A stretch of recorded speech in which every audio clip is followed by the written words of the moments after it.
Hello, everyone, and welcome to another episode of the Wise Decision Maker Show, where we help you make the wisest and most profitable decisions. As always, my name is Dr. Gleb Tsipursky.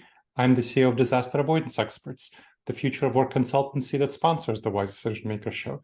Today with me is Cesar Carvalho, who is the CEO of Gympass. We'll find out about Gympass later. But first, Cesar, I wanted to ask you about specifically well-being for remote workers and how it compares to in-office workers and hybrid ones. I know you just put out a report on well-being, and I want to learn a little bit more about the difference between remote workers, hybrid workers who are there in the office occasionally, and in-office workers and how they experience well-being. Well, very good, Gleb. Thank you so much for hosting me. It's a pleasure to be here with you, especially discussing such an important topic. And like the question is very interesting, what's the state of well-being for different types of workers? The reality and the data of this research that we did has shown is that we're in a crisis of well-being, and it's a crisis that's affecting everyone, people that are working remotely and also people that are working in person in different offices and etc.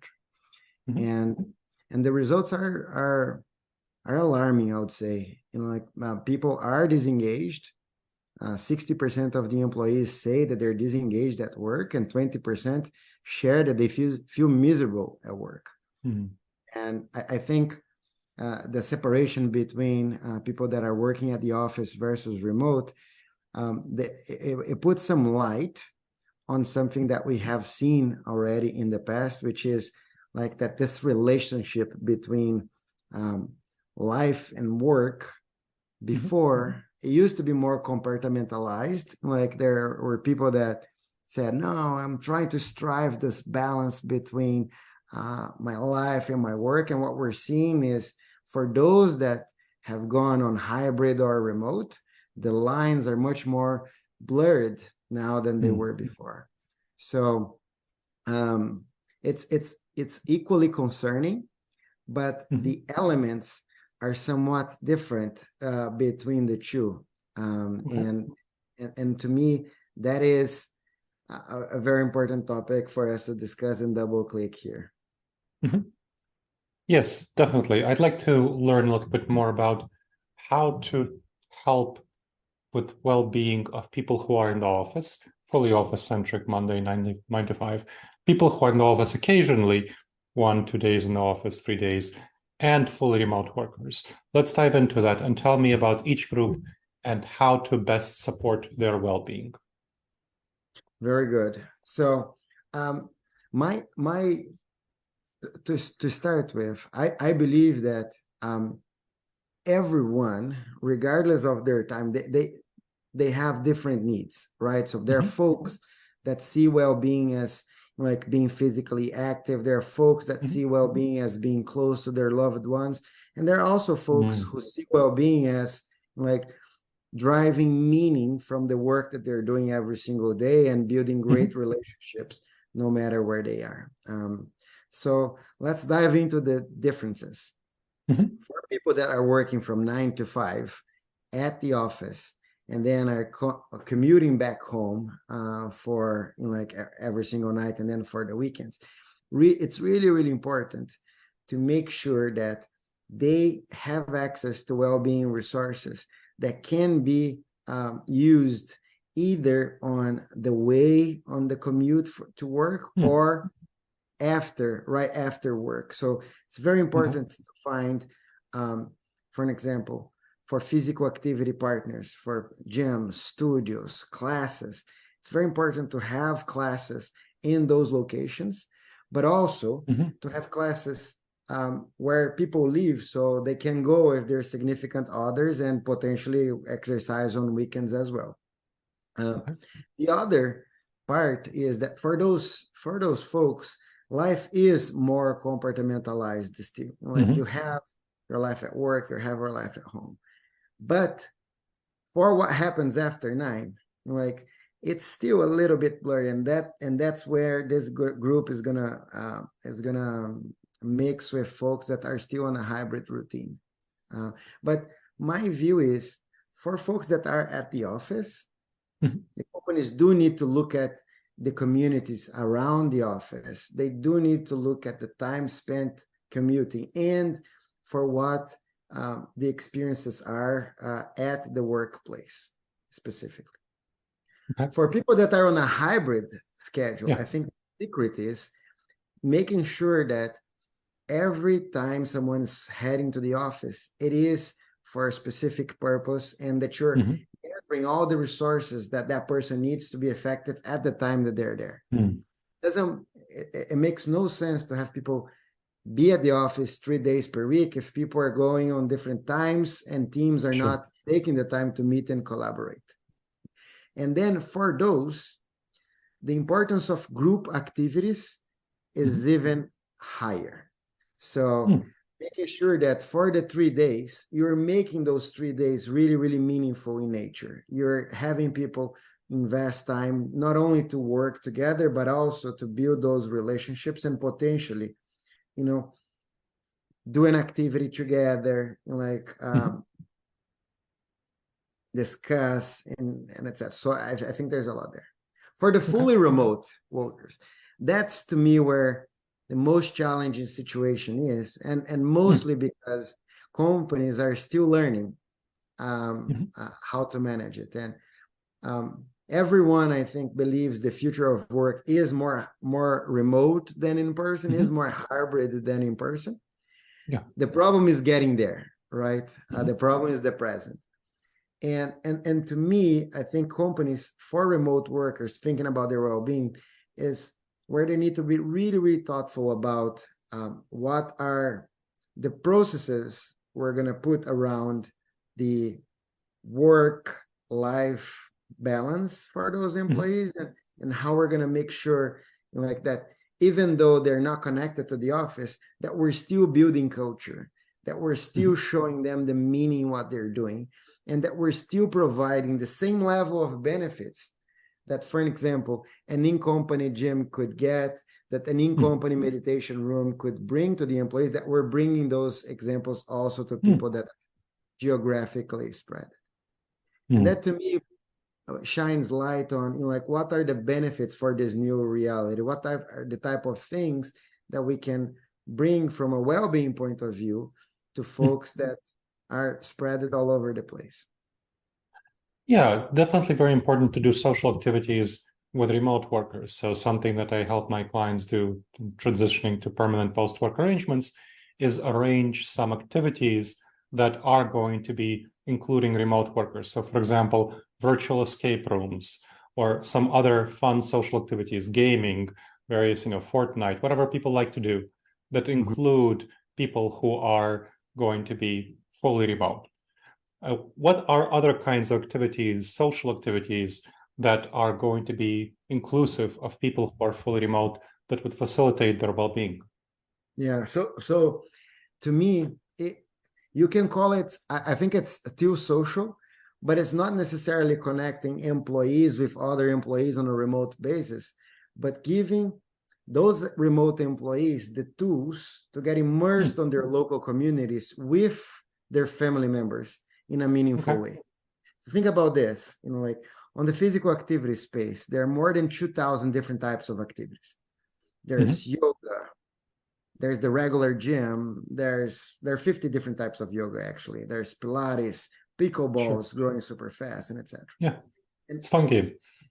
And it's a fun game, and it's like Netflix, and there are many series coming every time, and then new episodes, and people get excited about trying those different things. And the employee base of companies these days are getting more and more diverse, right? And people have different tastes. And as an employer, making sure you're making available to those employees all the possible resources for them to pick and choose and try what's best for them and what works best for that local community. And making sure you're incentivizing this as much as possible by including the family members and giving people time to do those things makes a huge difference. What we see from some of the clients that we work with is that companies that have 2,000 employees, they see those 2,000 employees visiting 5,000 different partners. So more than 2 partners per employee every single month. And that's magical because it really meets their employees wherever they are and with the activities they would most like to do, you know? Yeah. Well, let's go in depth into a case study that you know yourself, Gympass itself, the company. Tell me a little bit more about what you do for your employees, because I'm sure it's a best practice for what others should do for their employees. How do you support your employees who are coming in? I don't know what your structure is, hybrid, remote, office-centric. How do you support different employees in different categories? What do you specifically do? Very good. We're a remote first company. And because we're a global company, we have offices in 11 countries. We were doing conference calls even when we were office centric before the pandemic. So it would be a normal day for a leader to go into the office and spend 70% of the time in conference calls with people from other countries. And to us, I think we made a commitment as a company to be the best company on the well-being space for employees, and we try to exercise well-being for our employees in 4 different dimensions. There's one dimension which is providing them with all the tools for them to reach better well-being. We subsidize access to 10,000 different gyms and studios in the US. We subsidize access to more than 30 different well-being apps to our employees, and we give a wellness coach to every single employee who wants to receive guidance on how to better explore their well-being journey with their family members, no matter where they are. To me, we do it out of altruism, but also out of business interest. It's great for the business to have people active at a great state of well-being. It helps our bottom line. It helps with engagement. It helps with to reduce turnover, and I can talk more about that as well. But that's the first principle. The second principle is we want people to be productive at work. We don't want them to be spending hours and hours in unproductive meetings and not be contributing meaningfully to the mission of the company. And then we created what we call the Gympass operating system, which kind of regulates how people engage in different initiatives and what types of calls and initiatives people should participate on. And to me, the main purpose there is to making sure that, one, we are delegating activities properly to teams, and we're empowering people to make the decision and to control the destiny of that specific initiative going forward. Third piece is we are doing a ton of training, because well-being is mostly seen as a benefit, but to me, well-being is the exercise of leadership. And we're training leaders on how to create a culture of well-being as they're managing their teams on a day-to-day basis.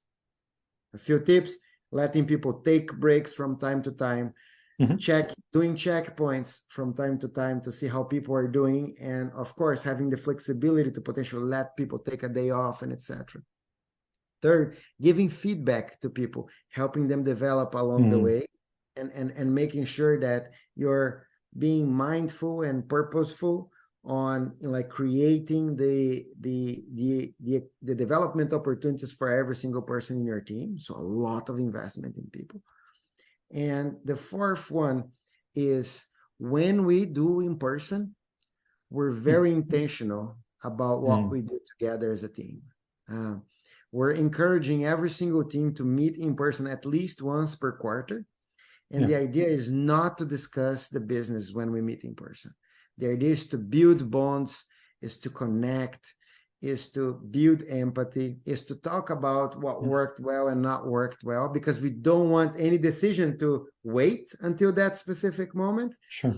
We want to operate as efficiently as possible once we break from that specifically gathering, and then pushing back, and people are working back remote. So if you look at those 4 things, the structure that we had to have in place to enable all of it was a very strong network of strategic HR business partners for every single manager and leader at the company. And in a way that we're proactively managing people's well-being, and it's linked even on how productive, effective we are in delegating work and letting people be have autonomy on making the right decisions. Let's circle back to number one, the numbers, the business case. I saw from your report that 85% of employees reported they would have better retention if employers cared about their well-being. Tell me a little bit more about the business case for well-being by the numbers according to your report, but other things as well that you find. That's very good. So to me, the first thing is this huge number of people that are saying that well-being is really, really important for them when deciding to stay at a given company. And I think what people are realizing is that because life and work are blurred, and since you spend so many hours, we spend so many hours working every single day, that if that component of well-being is not there, like almost it's like nothing else matters, you know? And to me, that's shining light on the importance of well-being to everyone, and how critical it is for companies to tackle those challenges head on. The second thing is regarding salary. 4 out of 5 employees said that well-being is as important as salary for them on a day-to-day basis. And that surprised me a lot, because I would have guessed like that it would have been a much lower percentage, you know. And to me, this is a thing that like is the silver bullet that like CEOs, leaders, board members are not tapping into yet. Everyone's thinking about the salary bands, if people are where people are compared to the market. People look at salaries to measure their career progress. They looked at salaries to measure their career progress. There's legislation talking about transparency of pay these days, but we're actually not talking at all about which companies are great at well-being for their employees and which companies are not. There are many technology companies that are helping employees find out like what companies are paying for different roles and etc. No one's talking about which companies are great at well-being, which leaders are great at well-being. And they should be. Right? And I think this is a huge opportunity for differentiation in the future. And companies that try to embrace this sooner, they will benefit from a significant period of competitive advantage. But then let's talk about the case of well-being. You know, companies that invest in well-being for their employees, they get to triple the number of active people they have in their company and engaged people. That has a direct implication for retention. We have seen that employees that are at a great state of well-being are 40% more likely to stay at their current employer. And there's a huge cost around hiring more people, ramping them up, training them for them to get up to speed. And make no mistake, everyone hates losing great talent, right? Sure. The second thing is on healthcare costs. People who are active, who exercise once per week, they spend on average 25% less on healthcare than people who are not active. There's a clear bottom line impact there. And in addition to those, like the number of sick days you take, the better decisions you make by being in a great state of well-being and not tired, burned out, or depressed, you know, like it's something no one questions. You know, like if well-being was a pill, and by taking it every day, you would be at a great state of well-being, everyone would take that pill every single day. Sure. And while there is no pill, there are a set of practices that every single company can implement to have similar effects.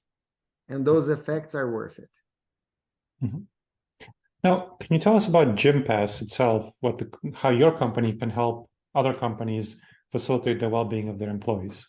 What do you do, in other words? Very good. So we're a technology platform that is creating a benefit that's connecting the employees of our clients to thousands of gyms, studios, apps, trainers all over the US and in 10 other countries. And the principle is that by combining all those different well-being resources by combining a meditation app with the gym next door, with a studio class, and with a wellness coach to guide you through this well-being journey. And by making the price of that service be half of what the price would be for someone to just go and use one of those partners, that we can dramatically increase the number of active people within the population of our clients. And by having many more active people at a great state of well-being, we get all the positive effects that we talked about here. So I created Gympass 10 years ago, and I have been signing gyms, studios, apps to make sure that we have a state-of-the-art platform for every single employee to use. And the best thing for companies is that there is a product for everyone. Like, there are free well-being apps. There are gyms, studios that are included in a plan that costs just $10. It's accessible to everyone and includes gyms, studios that would normally cost $40. So 4 times more than what the employees are actually paying. But like, to people who want it, there is access to super premium gyms, boutique studios, one-on-one personal training sessions as well. The principle is the same. Bundling all those different services in one single membership that would cost always 50% less than the price of a single partner. What I'm passionate about is serving everyone and making sure that our clients are getting access to all these partners, no matter what the new fitness trend is. When Zumba was the biggest thing, we had all the Zumba studios, all the Zumba classes on our platform. We still have them. And then everyone was talking about CrossFit. Our clients got immediate access to all the CrossFit studios as they were growing. And then pickleball now is a big thing. And then we're adding the platform. So the benefit keeps improving over time because we keep adding better partners for every single employee to use. Excellent. All right. This was a lovely conversation. Is there anything else that you haven't yet shared that you think our audience would value knowing about well-being, about Gympass, anything that we've discussed? Yeah, so the only thing to emphasize is that there is this myth of trying to pursue work-life balance as if work and life were separate things that are competing against each other, at odds against each other. And that what we have seen, and the pandemic has only accelerated it, and the more the hybrid work and the more remote first workers exist, like the more they accelerate this trend, is that those two are connected. And what companies should strive for is not to guide their employees to have better work-life balance and investing on work places, work benefits. What companies should be doing is looking at work-life wellness and how can you bring great well-being for people no matter where they are, and not separating one or the other, because that's how we're going to get real engagement, and that's how we're going to change the game in terms of getting employees engaged and happy and healthy. So that's a wonderful note to end on. Thank you very much, Cesar. It was a pleasure to have you on. Thank you, Gleb. Pleasure was mine. All right, everyone. And I hope you, the listeners and viewers, have enjoyed this episode of the Wise Decision Maker Show. As always, make sure to leave a review to help other people discover the show and to help us have the valuable feedback we need to improve the show. And make sure you subscribe to the show wherever you check this out. And please tell your family and friends. It's always valuable to help them discover the show. I look forward to seeing you in the next episode of the Wise Decision Maker Show.